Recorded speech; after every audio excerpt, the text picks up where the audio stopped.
Hey, this is Matthew with McCulley's Golf Cars. We installed a 440 amp controller in this Ezgo TXT, and it's got brand new batteries. With this controller, it has plenty of torque to climb this little hill. It's a pretty steep bank. It's not very large, but it is steep.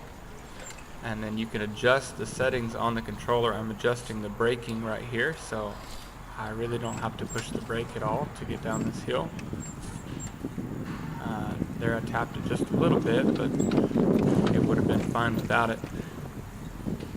And then you can see as it goes up this hill here, it's got tons of torque. I mean, it's just spinning the dirt as it gets up the hill.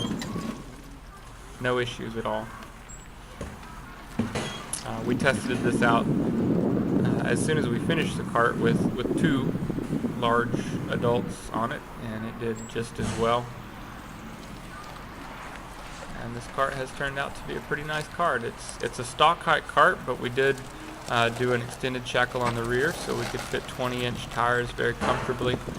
And it's got the all-terrain Duro desert tires.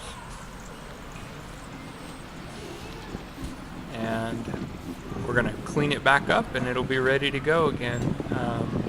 So come on down to our shop and check it out. Thank you.